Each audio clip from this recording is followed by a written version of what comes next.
یہ لوگ جو جذباتی ہوتے ہیں، میں آپ کو ایز اے ٹیچر بتاتا ہوں ایک پلیز پلیز. راز نہیں، ایک بڑی سادہ سا اصول. اگر کوئی اسٹوڈنٹ مجھ سے سوال پوچھتا ہے جس کا جواب مجھے آتا ہے، بڑی بدتمیزی سے پوچھتا ہے، میں کہوں گا بیٹے بات یہ ہے کہ اس کا یہ جواب ہے، بیکاز مجھے اس کا جواب آتا ہے. جب مجھے اس کا جواب نہیں آتا اور بڑی تمیز سے وہ سوال پوچھ رہا ہے، تو میرا غصے سے میرا جی چاہتا ہے اس کو میں باہر نکالوں.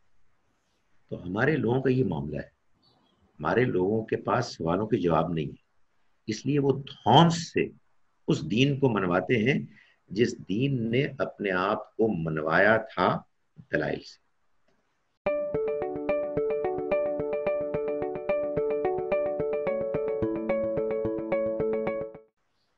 چلیے اب اپنی اصل کی طرف آتے ہیں، جس ٹاپک پہ یہ انٹرویو تھا. آپ نے شروع میں کہا تھا کہ آپ کے پاس قرآنی کچھ آیات ہیں جس سے آپ ہمیں یہ سمجھائیں گے کہ بلاسفمی بحیثیت ایک قانون ایگزسٹ ہی نہیں کرتی. اگر آپ ان پہ کچھ روشنی ڈال سکیں. کوئی امکان نہیں ہے. دیکھیں، میں ایک بات تو یہ اصولی طور پر کرتا ہوں کہ قرآن مجید کی تفسیر قابل قبول نہیں ہے اگر وہ اس آیت سے ٹکراتی ہے. آیت کیا ہے؟ سورہ نساء ہے، سورہ نساء سورہ نمبر 4 ہے، اس کی آیت نمبر 82. اللہ تعالیٰ فرماتے ہیں وَلَوْ كَانَ مِنْ عِنْدِ غَيْرِ اللَّهِ، اگر یہ قرآن اللہ کے علاوہ کسی اور کی طرف سے ہوتا لَوَجَدُوا فِيهِ اخْتِلَافًا كَثِيرًا، تو وہ اس میں بہت اختلاف دیکھتے، بہت تضادات دیکھتے. قرآن میں کوئی تضاد نہیں ہے، اس لیے اللہ کی کتاب ہے. لیکن میں نے یہ آپ کو آیت پوری نہیں سنائی. آیت کا پہلا ٹکڑا پتہ ہے کہتا ہے بتائیے. افلا یتدبرون القرآن، کیا یہ قرآن پر غور نہیں کرتے؟ یعنی جب یہ قرآن پر غور کریں گے تو ان کو معلوم ہوگا کہ قرآن میں کوئی تضاد نہیں ہے. تو قرآن مجید کو جذبات کے ساتھ، غصے کے ساتھ نہیں پڑھنا چاہیے، عقل کے ساتھ پڑھنا چاہیے. جب آپ عقل کے ساتھ پڑھیں گے نا عباس اس قرآن کو، تو میں آپ کو بتا رہا ہوں کہ آپ کو اس میں کنٹرڈکشنز نظر آئیں گی اور آپ کہیں گے یار یہ کیا چکر ہے بھائی، اللہ تعالیٰ یہاں تو کچھ کہہ رہے تھے پھر یہاں کچھ کہہ رہے ہیں. پھر آپ غور کریں گے اور کہیں گے اوہ او یہ میری غلط فہمی تھی، بات واضح ہوگی. پھر آپ کو وہ اطمینان نصیب ہوگا کہ آپ کہیں گے کہ واقعی سبحان اللہ یہ اللہ کی کتاب ہے.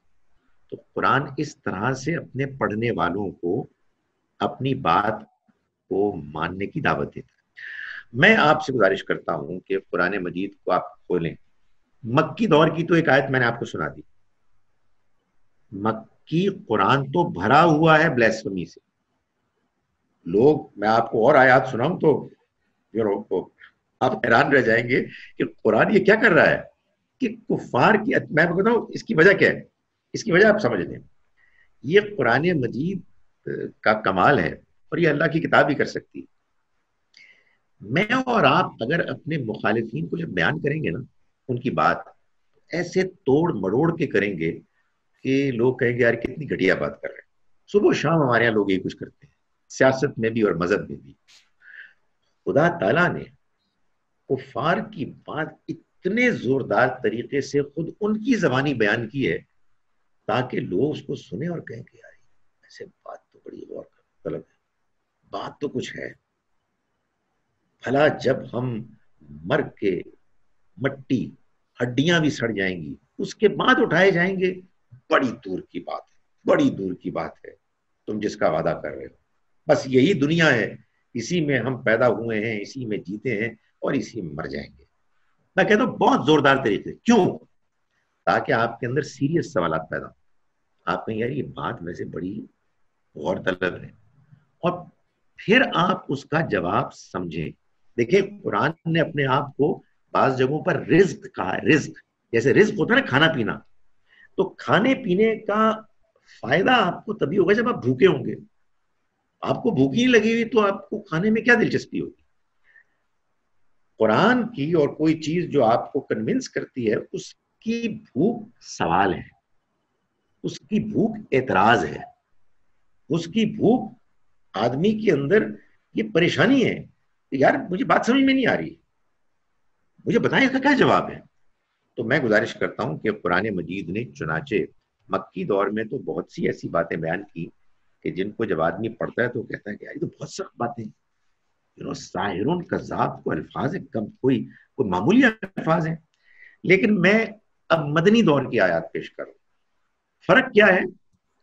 مدینہ منورہ میں نبی اکرم صلی اللہ علیہ وسلم کو اقتدار حاصل ہو گیا تھا، اللہ کے قوانین وہاں نافذ ہونے شروع ہو گئے تھے. اس میں قرآن مثال کے طور پر سورہ بقرہ میں آیت نمبر 104 میں بتا رہا ہے، اللہ تعالیٰ کا ارشاد ہے، یا ایھا الذین آمنوا، ایمان والو، لا تقولوا رائنا، رائنا مت کہا کرو، وقولوا انظرنا، بلکہ انظرنا کہا کرو، واسمعوا، اور سنا کرو، دھیان سے سنا کرو، وللکافرین عذاب علیم، اور ان کافروں کے لیے ایک دردناک عذاب ہے. یعنی ہوتا کیا تھا کہ یہ سورہ نساء سے بھی معلوم ہوتا ہے کہ وہ رائنا بولتے تھے عین کی زیر کو لمبا کر کے. کیوں؟ نبی اکرم صلی اللہ علیہ وسلم کو ٹیز کرنے کے لیے، نعوذ باللہ، کیونکہ بس تو ان کا چلتا نہیں تھا، دین کا نیریٹو غالب آ گیا تھا، اور منافقین اور یہودی بس بے بسی سے دیکھ رہے تھے. تو پھر وہ ہوتے ہیں نا جو لوگ گرے ہوئے کردار کے ہوتے ہیں، پھر وہ اپنے اندر کی بھڑاس نکالنے کے لیے کچھ اس طرح کی حرکتیں کرتے ہیں. تو وہ یہ کرتے تھے، اللہ تعالیٰ نے یہ بتایا. مگر اللہ تعالیٰ نے کیا ہدایت دی؟ دیکھیں، یہ جو مجالس ہوتی ہے نا جس میں کوئی شخص مثال کے طور پر کوئی گفتگو کر رہا ہے، آپ کو بات سمجھ میں نہیں آ رہی، تو آپ کہیں گے اردو میں مقرر، ذرا پھر سے فرمائیے، یا انگلش میں کہیں گے میں beg your pardon, could you kindly repeat. تو عربی میں اس طرح کے موقع کے لیے رائنا، آپ ہماری رعایت کیجئے، انظرنا، ہم پر نظر عنایت کیجئے، یہ دونوں ایکسپریشن ہیں. تو اللہ تعالیٰ نے کیا کیا؟ وہ منافق آ کے یہ گھٹیا حرکت کرتے تھے. کیا چیز روکتی تھی مدینے میں کہ اللہ تعالیٰ فرماتے کہ یہ منافق ہیں، ان کو پکڑو اور ان کا صفایا کر دو؟ نہیں. کیا خوبصورت بات کی، ایمان والو، رائنا کہنا ہی چھوڑ، بلکہ انظرنا. یعنی مطلب یہ ہے کہ نہ وہ لفظ بولنے کا کی ضرورت پیش آئے گی اور نہ ہی یہ بدتمیزی کر سکیں گے. یہ ایک مقام ہے، ٹھیک ہے نا.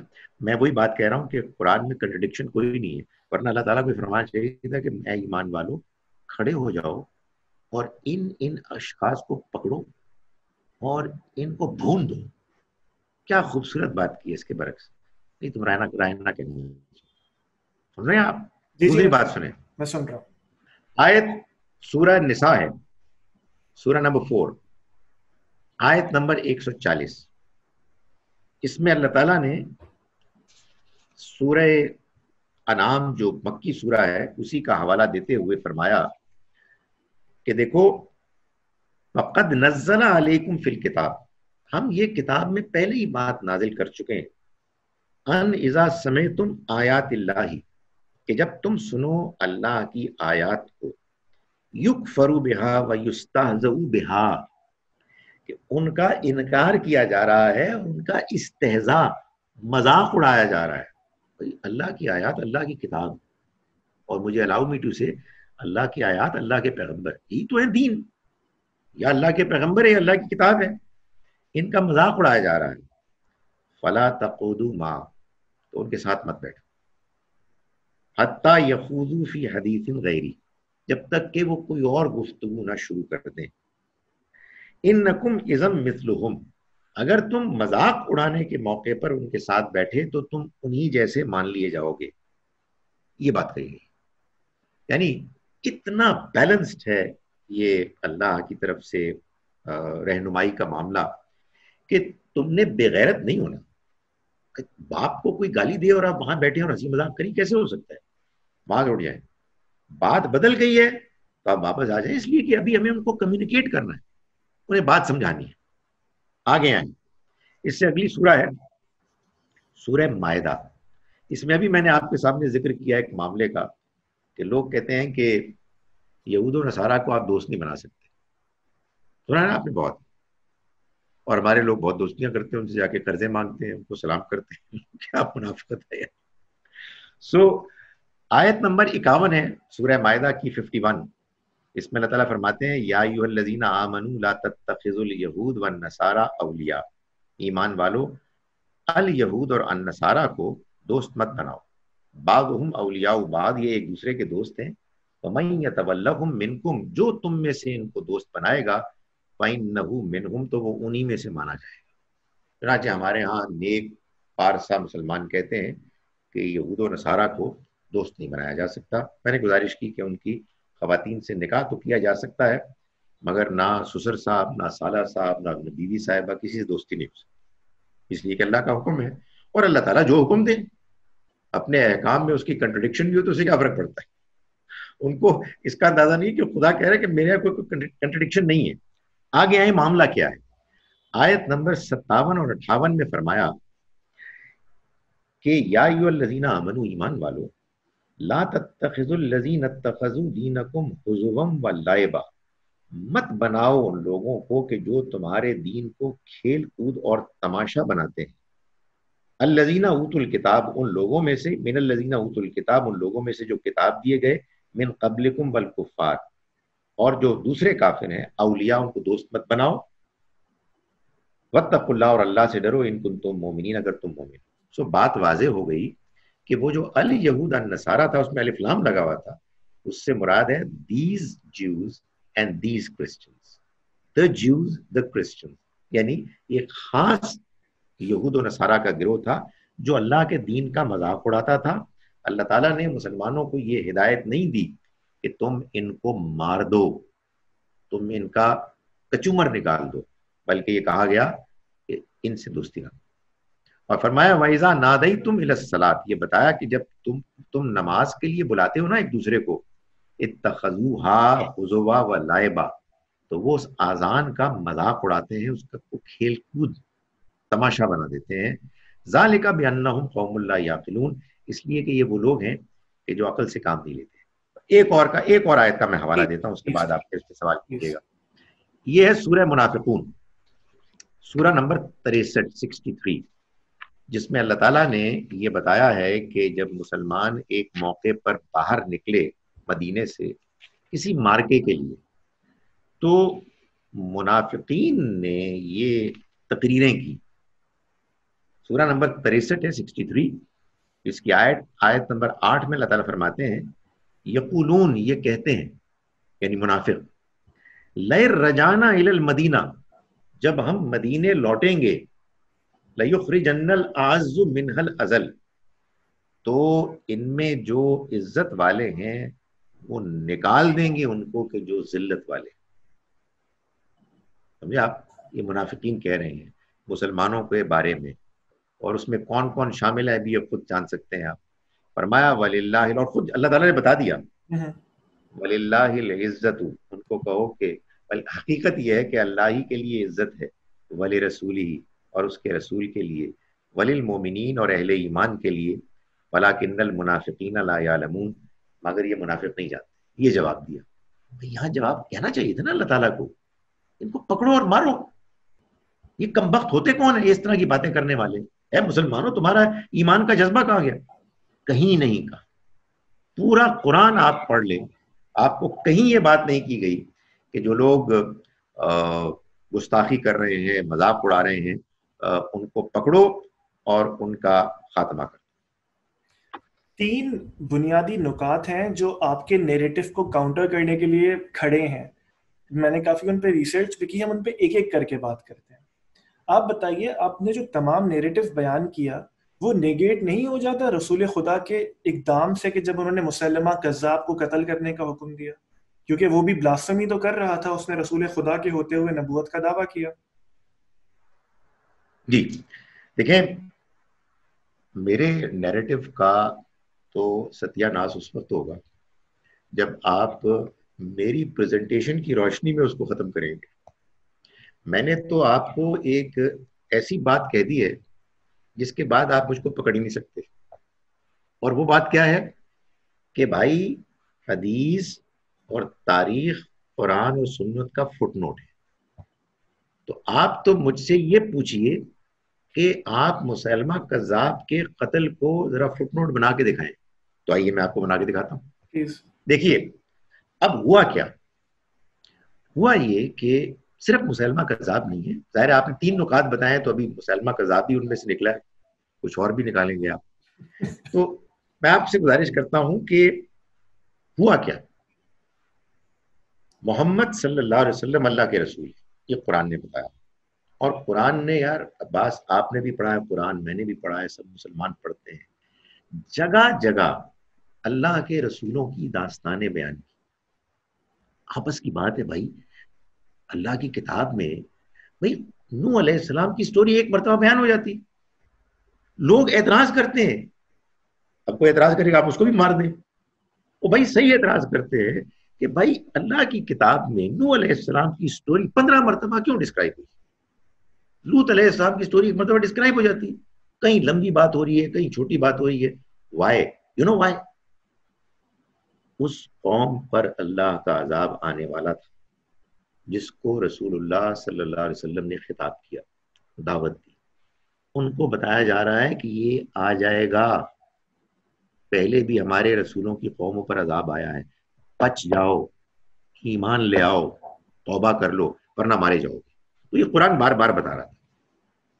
قرآن سے ایک اور بات بھی معلوم ہوتی ہے، یہ عذاب جو اللہ کا آتا ہے قوموں پر، یہ عذاب آتا ہے جب اللہ کے رسول ہجرت کرنے پر مجبور کر دیے جاتے ہیں، یعنی اس بستی کو چھوڑنے پر مجبور کر دیے جاتے ہیں جس بستی میں وہ اپنی قوم کے لوگوں کو دعوت دیتے ہیں.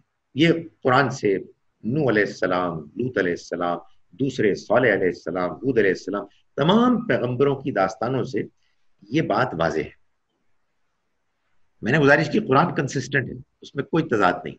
چنانچہ سورہ بنی اسرائیل میں اللہ تعالیٰ نے یہ بات بیان کی کہ اے پیغمبر یہ آپ کی مخالفت کر رہے ہیں اور تلے ہوئے ہیں کہ یہ آپ کو یا تو قتل کر دیں یا آپ کو نکال دیں سرزمین سے، مگر یہ پھر اس کے بعد نہیں بچیں گے. پھر آگے کیا فرمایا؟ یہ اللہ کی سنت ہے، یہ اللہ کا طریقہ ہے، اور تم اللہ کے طریقے کو کبھی بدلتے ہوئے نہیں دیکھو. کیا کہ جب کوئی قوم اپنے رسول کو ان کی دعوت کے بعد اس بستی سے نکلنے پر مجبور کر دے کہ جس میں وہ رہتے تھے اور دعوت دیتے تھے، اس کے بعد اس قوم پر عذاب آیا ہی آیا، وہ اللہ کی طرف سے سینکشن ہو گیا. اب یہ اللہ کا فیصلہ ہے کہ عذاب فوراً آ جائے جیسے لوط علیہ السلام کی قوم پر آیا، یا اس میں کچھ ٹائم لگے. چنانچہ اللہ نے اپنی خاص حکمت کے تحت، اور وہ حکمت بھی سمجھ میں آتی ہے، ظاہر ہے اس کو بیان کرنے کا موقع نہیں ہے، اللہ تعالیٰ نے یہ کیا کہ نبی صلی اللہ علیہ وسلم کے ہجرت کے بعد دار الہجرت یعنی یثرب مدینہ منورہ میں مسلمانوں کو ایک موقع دیا کہ وہ اپنا ایک نظام قائم کریں.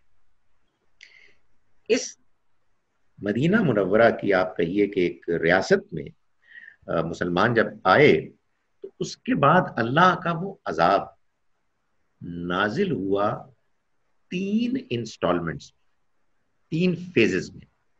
پہلی فیز تھی غزوہ بدر 2 ہجری میں، 2 سال کے بعد. قرآن نے سورہ انفال میں یہ بتایا کہ اللہ کا عذاب ہے. غالباً آیت نمبر 14 ہے سورہ انفال کی، سورہ نمبر 8 کہ اللہ تعالیٰ فرماتے ہیں فلم تقتلوہم، آیت نمبر 17 ہے، فلم تقتلوہم، تم نے ان کو قتل نہیں کیا، ولکن اللہ قتلہم، بلکہ اللہ نے ان کو قتل کیا. وما رمیتا اذ رمیتا، حضور کو خطاب کر کے فرمایا کہ اے پیغمبر آپ نے کنکر نہیں مارے ان کو جب آپ نے کنکر پھینکے، ولکن اللہ رما، کہنے کا مقصد یہ ہے کہ اللہ کا عذاب. یہ وہ جنگ ہے جس میں، واحد جنگ دنیا کی جنگوں کی تاریخ میں جس میں سارے جرنیل مارے گئے، کوئی آرڈنری سپاہی نہیں مارا گیا. 70 سردار مارے گئے، ایک ڈر کے مارے آیا نہیں تھا، ابو لہب، اس کو ایسے اللہ تعالیٰ نے ختم کر دیا ایک بیماری کے ذریعے سے. یہ تھی جناب پہلی انسٹالمنٹ اللہ کے عذاب کی، اور یہ اس لیے تھی کہ اللہ تعالیٰ یہ چاہتے تھے کہ عام لوگوں کے اور اللہ کے پیغام کے درمیان یہ جو ظالم قریش کے لیڈرز کی دیوار کھڑی تھی یہ ٹوٹ جائے. اس کے بعد آخری عذاب آیا فائنل 9 ہجری میں، جب پہلی مرتبہ مسلمانوں کے زیر کمان حج ہو رہا تھا. تو اللہ تعالیٰ نے ادھر امیر لشکر تھے ابو بکر رضی اللہ عنہ، نبی صلی اللہ علیہ وسلم نے اس حج کو کمپلیٹ کیا. ادھر آیات نازل ہوئیں، علی رضی اللہ عنہ کو بھیجا، ان آیات کو انہوں نے میدان عرفات میں پڑھا، اس لیے کہ ظاہر ہے کوئی ٹیلی ویژن وغیرہ تو تھا نہیں، اور یہ بتا دیا کہ اب محترم مہینے جب گزر جائیں گے، یعنی یہ ہے ذوالحج، اس کے بعد محرم، پھر قتل کرو ان مشرکوں کو جہاں کہیں پاؤ، سوائے اس کے کہ وہ ایمان لے آئیں، نماز پڑھیں اور زکات دیں۔ یہ اللہ کا عذاب تھا۔ سو 2 ہجری کو عذاب کا پہلی انسٹالمنٹ، 9 ہجری کو آخری انسٹالمنٹ۔ درمیان میں جو چیدہ چیدہ نمایاں لوگ تھے جنہوں نے گستاخی کی یا کچھ اور کیا، وہ بھی اسی سزا کا شکار ہو گئے۔ مسیلمہ کذاب تو بعد میں آیا جی، یعنی وہ تو ظاہر ہے کہ عذاب کا مستحق ہونا ہی تھا، اس لیے کہ 9 ہجری کے بعد تو اعلان ہو گیا تھا کہ اب اگر کوئی شخص انکار کرے گا تو اس کو مار دیا جائے گا۔ تو مسیلمہ کذاب تو خیر انکار سے بھی بہت آگے بڑھ گیا تھا۔ یہ سب خدا تعالیٰ کے عذاب کی مختلف تفصیلات ہیں جن کو اگر آپ قرآن کے فٹ نوٹ میں رکھ کے دیکھیں گے تو بات سمجھ میں آ جائے گی، اور اگر ان کے ذریعے سے آپ دین کو سمجھیں گے تو الامان الحفیظ، پھر تو اللہ معاف کرے اس دین کا نام لے کے دنیا میں جو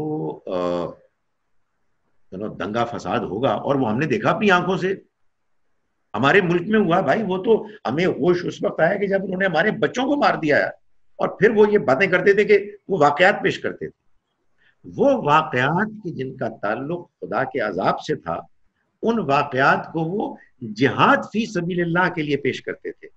تو یہ ہے جناب مسیلمہ کذاب کی داستان۔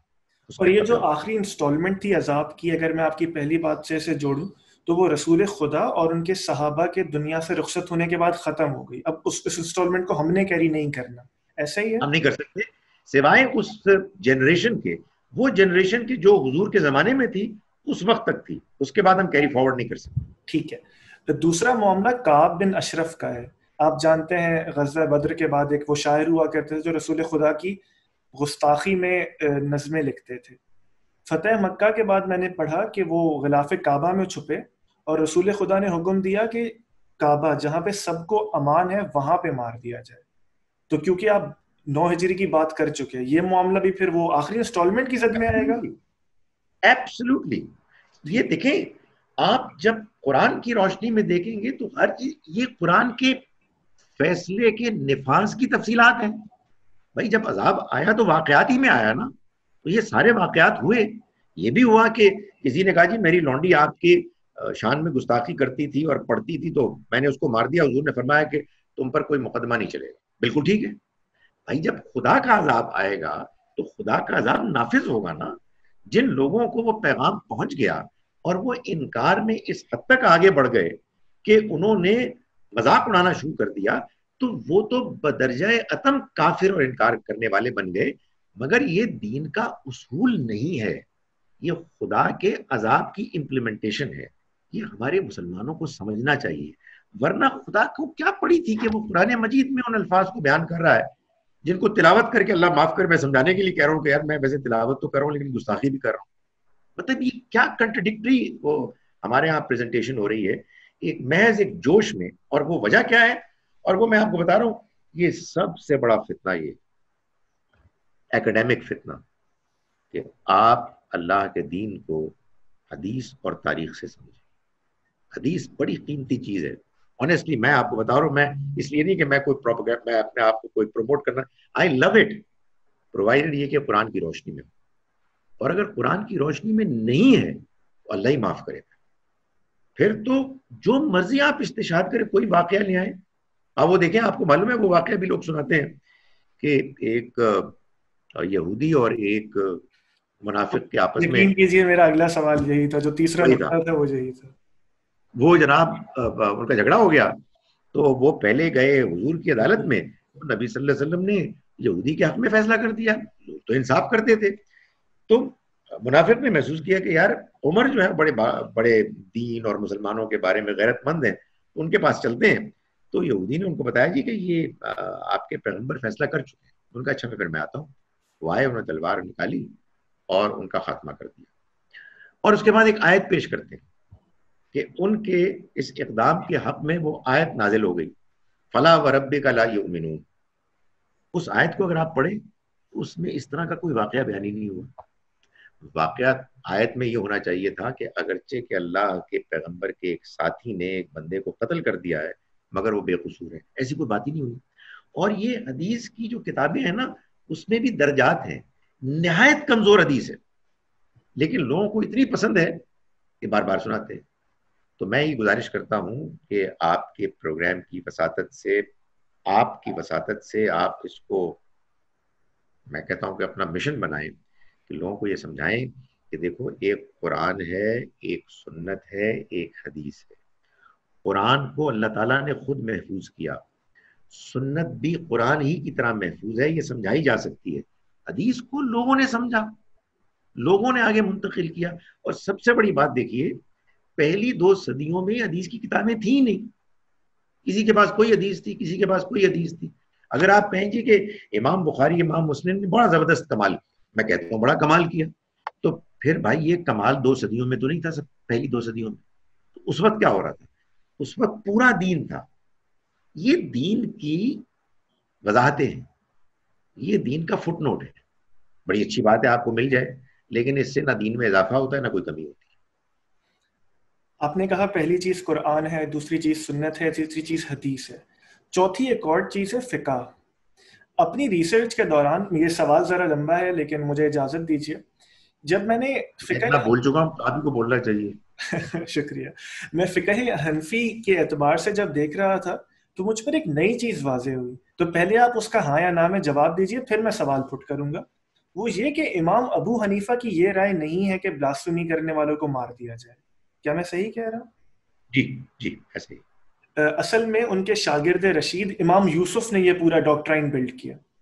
تو اب میں پوچھنے میں حد بجانے بھونا کہ امام یوسف کو جو بات سمجھ آئی، یہ کیسے ممکن ہے کہ آپ کو اور فراہی اسکول آف تھاٹ کو وہ چیز اس کی ڈفرنٹ سمجھ آئی؟ اگر میں کمپیئر کروں عام انسان کی نظر میں تو شاید 100 میں سے 100 لوگ کہیں گے کہ امام یوسف آپ سب سے زیادہ متقی بھی تھے، شاید علم بھی رکھتے تھے. تو میں ان کی بات کو کیوں نہ مانوں اور آپ کے نیریٹو کو کیوں مانوں؟ اس کا ایک جواب تو آپ دے چکے ہیں کہ پہلے امام یوسف کا انٹرویو لیتے ہیں کہ ان سے پوچھیں کہ آپ نے اپنے استاد کی بات کیوں نہیں مانی، اس کے بعد اب اگلی بات کریں گے. لیکن فرض کیجئے کہ امام ابو حنیفہ کی بھی وہی رائے تھی جو امام یوسف کی تھی. یہ آپ کو معلوم ہے نا کہ یہ جو 4 بڑے سنیوں کے امام ہیں فقہ کے، ان میں امام شافعی امام مالک کے بھی شاگرد تھے، اور پھر امام محمد کے شاگرد تھے جو امام ابو حنیفہ کے شاگرد تھے. جی. اور اس کے باوجود انہوں نے ان سے بھرپور اختلاف کیا اور ایک نئی فقہ کی بنیاد رکھی. حنفی فقہ میں یہ اصول مانا جاتا ہے کہ اگر جو شیخین ہیں ان کے، یعنی امام ابو حنیفہ کے 2 بڑے شاگرد امام یوسف اور امام محمد، وہ دونوں مل کر امام ابو حنیفہ سے اختلاف کریں کسی مسئلے میں، تو پھر ان دونوں کی بات حنفی فقہ میں اصل مانی جائے گی. یہ تو میں ادھر ادھر کی باتیں کر رہا ہوں. آپ کے سوال کا جواب یہ ہے، پوری دنیا کہے کہ دین کا مسئلہ یہ ہے، میں نالائق قرآن مجید کی روشنی میں آپ کو یہ بتاؤں کہ قرآن اس سے مختلف بات کر رہا ہے. آپ کو میری بات کو ماننے کی ضرورت نہیں ہے، آپ کو میرے توجہ دلانے پر قرآن کو پڑھنا ہوگا اور غور کرنا ہوگا کہ کیا واقعی قرآن یہ کہہ رہا ہے. اور اگر آپ میرے سے اتفاق کریں گے تو پھر ہم تمام مسلمانوں کے مقابلے میں 2 بن جائیں گے اور پھر 4 بن جائیں گے. اصل بات یہ ہے کہ دین میں حجت قرآن ہے. قرآن نے اپنے آپ کو الفرقان کسوٹی کہا ہے. قرآن مجید میں اللہ تعالیٰ نے سورہ بقرہ کی آیت نمبر 213 میں یہ بتایا ہے کہ اللہ نے اپنے پیغمبر بھیجے اور ان کے ساتھ کتاب بھیجی. اور کتاب کیوں بھیجی؟ تاکہ وہ فیصلہ کرے لوگوں کے درمیان ان معاملات میں جن میں انہوں نے اختلاف کیا. ظاہر ہے وہ معاملات کوئی کرکٹ، ہاکی، سیاست کے نہیں تھے، دینی معاملات میں. یہ جو اختلاف ہے اس میں فیصلہ کن اتھارٹی ہے کتاب کی. ہمارے یہاں انفارچونیٹلی لوگ کہتے ہیں فیصلہ کن اتھارٹی جو ہے وہ علماء ہے، اور علماء کی ایک بڑی تعداد ہے.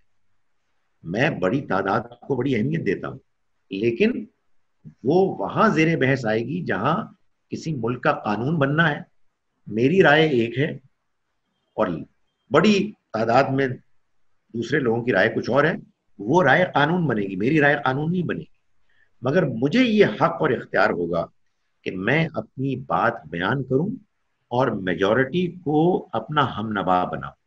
سو آپ کے سوال کا جواب یہ ہے کہ میں امام ابو یوسف اور ان سے، میں تو خیر بہت ہی چھوٹا ہوں، امام فرائی وغیرہ سب چھوٹے ہیں، لیکن دین میں چھوٹا بڑا ہونا کوئی چیز ہی نہیں ہوتی، دین میں سب سے بڑی چیز اللہ کی کتاب ہے۔ اللہ کی کتاب کی روشنی میں اگر کوئی بات واضح کر دی گئی ہے کہ یہ ایسے ہے، تو پھر کسی کی کوئی حیثیت ہی نہیں ہے۔ پھر امام یوسف کو جواب دینا ہوگا کہ جب قرآن مجید میں رسول کے انکار کرنے والوں پر عذاب کو بیان کر دیا گیا اور ان واقعات کو اس عذاب کی روشنی میں ایکسپلین کر دیا گیا، اور کچھ آیات ایسی ہیں جس میں بلیسفمی بیان ہوئی مگر کوئی سزا بیان نہیں ہوئی، اب جناب آپ جواب دیجیے، آپ سے پوچھ رہے ہیں ہم۔ اب ظاہر ہے یہ تو موقع نہیں ہے، اللہ کرے کہ آخرت میں ان سے ملاقات ہو تو ان سے پوچھیں ہم، آپ کا کیا جواب ہے؟ آپ کی اس بات سے میں یہ انفر کر لوں کہ ریلیجس تھاٹ، میں الفاظ ذرا سوچ سمجھ کے استعمال کرنے کی کوشش کروں گا، کہ جو ہمارا فقہ ہے، ریلیجس تھاٹ ہے، ریلیجس نیریٹو ہے، یا جو بھی نام اسے دیجیے آپ، یہ اس حوالے سے جو اس کا بلاسفیمی پہ تھاٹ ہے، یہ کہیں نہ کہیں انسان سے زیادتی کرتا ہے کہ اس سے اس کے بات کرنے کا حق اور اپنی رائے رکھنے کا حق چھین لیتا ہے۔ ایسا ہی ہے، ایسا ہی ہے۔ اور یہ جو آپ نے فقہ کی بات کی نا، اور ریلیجس تھاٹ کی، فقہ کیا ہے؟ یہ اصل میں ہمارے علماء کا شریعت کو سمجھنا ہے، انہوں نے اس کو سمجھا، اس کے اصول طے کیے اور اپنے فیصلے، اپنی اوپینینز دی، کو فتوے کہتے ہیں۔ تو یہ فتوے، کسی کا کوئی فتویٰ ہے، کسی کا کوئی فتویٰ ہے، کوئی مسئلہ نہیں ہے، ظاہر ہے انسان جب بھی غور کریں گے ان کا آپس میں اختلاف تو ہوگا، اور ظاہر ہے کہ جب کوئی رائے غلط قائم ہو جائے گی تو اس میں پھر وہ ہوگا جو پرابلم آپ نے بیان کی کہ بعض زیادتیاں ہو جائیں گی، لوگوں کو سوچنے سے محروم کر دیا جائے گا۔ میں فقہ کا مخالف نہیں، فقہ بڑی نیچرل چیز ہے، جب بھی علماء غور کریں گے تو اوپینینز تو فارم کریں گے، اور بڑے آدمی کی اوپینین، امام ابو حنیفہ کی اوپینین لوگوں کو متاثر کرے گی۔ جو مسئلہ پیدا ہوا نا باز صاحب، وہ ہے فقہ نہیں ہے، وہ ہے تقلید۔ ہمارے ہاں یہ باقاعدہ فلسفہ نظریہ بن گیا کہ ہم لوگ بعد کے دور کے لوگ علم میں بھی اور تقوی میں بھی ان کے مقابلے میں بونے ہیں، اس لیے ہمیں ان کی اوپینینز کو آنکھیں بند کر کے فالو کرنا ہے، بغیر دلیل مانگے فالو کرنا ہے۔ یہ ہے سب سے بڑا ظلم۔ اگر آپ کے دین میں کریٹیکل تھنکنگ کا دروازہ کھلا رہتا، جس کو آپ اس وقت کھولنے کی کوشش کر رہے ہیں اور اللہ کرے کہ آپ کھول سکیں، اگر یہ دروازہ کھلا رہتا تو کبھی یہ پرابلم نہ ہوتی۔ مجھے تو اصل میں جو سب سے بڑا جو تکلیف اور پریشانی ہے وہ یہ ہے کہ خدا تعالیٰ نے قرآن مجید میں ہم مسلمانوں کو یہ کہا ہے کہ ہم انصاف کریں، اور انصاف صرف کوئی جج ہی نہیں کرتا، انصاف آپ اوپینینز میں بھی کرتے ہیں۔ ہم نا انصافی کرتے ہیں، ہم ون سائیڈڈ اوپینین فارم کرتے ہیں، ہم متعصب ہیں، ہم تقلید کرتے ہیں۔ آپ دیکھیں تقلید جو ہے نا، اگر آپ اس کا مطلب سمجھیں تو یہ تعصب کو، غور نہ کرنے کو ایک باقاعدہ فارملائز کر دیا۔ انسٹیٹیوشنلائز کر دیا گیا، جی، اس کو باقاعدہ ایک سند دے دی گئی ہے کہ یہی صحیح طریقہ ہے، کہ آپ نے سوچنا ہی نہیں ہے۔ یہ تو یار بہت بڑا، سب سے بڑا میں سمجھتا ہوں جو مسئلہ ہے وہ یہ ہے، یہ جو بندے مارتے ہیں نا، یہ سب اس کے نتیجے میں۔ ایک مرتبہ انسان کی عقل کھول دیں اور میں مجاہدین سے بات کروں اور میں کہوں کہ یار بندے مارنا بعد میں، تمہارا رب اپنی کتاب میں کہتا ہے کہ اس کتاب میں کوئی کنٹرڈکشن نہیں ہے، تمہارا رب تمہاری کتاب میں کہتا ہے کہ تم ایک بندے کو مارو گے تو گویا کہ پوری انسانیت کو مار دو گے، اور تم جا کے بندے مار رہے ہو تو پہلے تم اپنا ایمان تو ٹھیک کرو, بندے بعد میں مار لینا. یعنی بات تو پہلے سمجھو کہ ادھر وہ کہہ رہے ہیں ایک بندہ مارنا پوری انسانیت کو مارنا ہے, اور تم کہہ رہے ہو اللہ کی راہ میں بندے ماریں گے. تو یہ اگر کنٹرڈکشن نہیں ہے تو بھائی کنٹرڈکشن کیا ہوتی ہے؟ لیکن یہ سب ہم اس سے گفتگو کر سکتے ہیں کہ جو اپنی عقل کو استعمال کرے. تو میں اس لیے کہتا ہوں کہ جو لوگ مذہبی جنونی ہوتے ہیں نا, ایکسٹریمسٹ ہوتے ہیں, ان کا سب سے بڑا حملہ انسانی عقل پر ہوتا ہے. اس کو سوچنے سے محروم کر دو, اور اس کا طریقہ کیا, ڈرا دو, خوف زدہ کر دو. تم نے اگر گستاخی کی تو تم تو مار دیے جاؤ گے. سوال کرنا بھی گستاخی ہے. تم مسلمان ہو, تم سوال کرتے ہو. ظاہر ہے میں آپ کو بتاؤں, بس یہ جو باتیں کرتے ہیں نا, مجھے بعض اوقات محسوس ہوتا ہے کہ قرآن نہیں پڑھتے. اس لیے اگر آپ قرآن پڑھیں, آنیسٹلی میں آپ کو بتا رہا ہوں, آپ یہ باتیں نہیں کر سکتے. تو قرآن پڑھتے ہیں, یعنی میں کیا عین شین قاف نکالوں گا, میرا تو نکلتا ہی نہیں, جو وہ نکالتے ہیں الحمدللہ. لیکن اس کا مفہوم کیا ہے, قرآن کہہ کیا رہا ہے, اس سے مسلمانوں کو کوئی دلچسپی نہیں. اس لیے کہ مسلمان دین سیکھتا ہے حدیث سے, فقہ سے, علماء کی اوپینین سے. قرآن مجید ایک تلاوت کی کتاب ہے. میرے اسی زاویے میں دو سوال ہیں, اس کے بعد پھر ہم لاجیکل آرگیومنٹس کی طرف جائیں گے جو آپ کے نیریٹو کو کاؤنٹر کرتی ہیں. یہ بتائیے کہ پھر فقہ کی نظر میں جب یہ کہا جاتا ہے کہ جو مذہب کو چھوڑ دے اس کو بھی مار دینا چاہیے, تو پھر یہ بھی ہم اس پہ تنقید کر سکتے ہیں اور اس کو کہہ سکتے ہیں کہ یہ صحیح نہیں ہے. تنقید کیا کر سکتے ہیں بھائی؟ قرآن مجید میں 2-3 جگہوں پہ ارتداد کا ذکر ہے, کہیں بھی یہ ذکر نہیں ہے کہ آپ بندے کو مار دیں. یہ بھی دیکھیں, میں آپ کو بتاؤں کہ اگر آپ ایک مرتبہ اس بات کو ایبزارب کر لینا, قانون رسالت, قانون اتمام حجت اور اللہ کا عذاب, سب چیزیں فٹ نوٹ میں فٹ بیٹھ جائیں گی. یہ بات حدیث میں آئی ہے کہ جو ان میں سے دین چھوڑ دے اس کو قتل کر دے. یہ بالکل ٹھیک بات ہے, یہ اسی قانون کے مطابق ہے. جس شخص کے لیے مسلمان ہونا ضروری تھا اپنی جان بچانے کے لیے, وہ مسلمان ہو کے پھر غیر مسلم ہو گیا, اس کو قتل کر دینا چاہیے. جو بندہ مسلمان پیدا ہوا 2 صدیاں بعد, اور اس نے دیکھا کہ یار مسلمان تو بڑے فضول قسم کے لوگ ہیں, جھوٹ بولتے ہیں, وہ لوگ بڑی کنونسنگ باتیں کر رہے ہیں, اور وہ کہیں میں دین چھوڑ رہا ہوں, اس کو آپ کیسے مار سکتے ہیں بھائی؟ کس بنیاد پہ؟ قرآن کہتا ہے لا اکراہ فی الدین, دین میں کوئی زبردستی نہیں ہے. اللہ تعالیٰ نے اس دین کو, اس دنیا کو ایک آزاد آزمائش کی جگہ بنایا ہے, جو بندہ جو چاہے اوپینین فارم کرے. تو یہ ایک نہایت ہی انفارچونیٹ بات ہے کہ مرتد کی سزا ہمارے دین میں ایک اسٹیبلش سزا کے طور پر مان لی گئی. اس کے بعد کیا مضحکہ خیز بات ہوتی ہے, ہم جا کے کرسچنز کو تبلیغ کرتے ہیں کہ تم مسلمان ہو جاؤ, اور کرسچن جب ہمیں تبلیغ کریں نہیں نہیں نہیں نہیں نہیں نہیں نہیں, اس لیے کہ اگر ہم کرسچن ہو گئے تو ہمیں تو بندے مار دیں گے. تو پھر اس کا مطلب یہ کہ یار ہمارے پاس کوئی مورل جسٹیفیکیشن نہیں ہے کسی کو بھی کنورٹ کرنے کی. بیکاز ظاہر ہے کہ جب آپ کسی کو دعوت دیں گے تو دوسرے کا بھی تو حق ہے نا کہ وہ آپ کو دعوت دے. تو کوئی مرتد کی سزا کا, قتل ہونے کا کوئی سوال ہی پیدا نہیں. اس حصے کی بحث کو اگر میں ریپ اپ کرنے کے لیے اس کا نتیجہ بیان کروں, اگر میں صحیح یا غلط کروں تو مجھے بتائیے گا.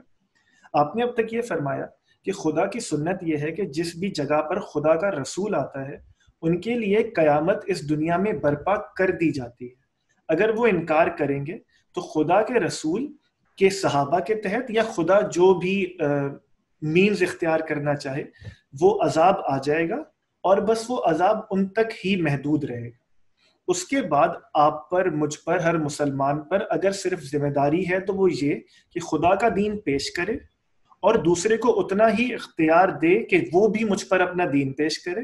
اور اگر مجھے لگتا ہے کہ ان کے دینی آرگیومنٹ صحیح ہیں تو میں اپنا دین چھوڑ دوں, تو نہ مجھ پر کوئی سزا ہوگی, نہ مجھ پر کوئی معاملہ نہیں کیا جائے گا. یہ نتیجہ میں نے صحیح نکالا؟ دنیا میں کوئی نہیں ہوگا.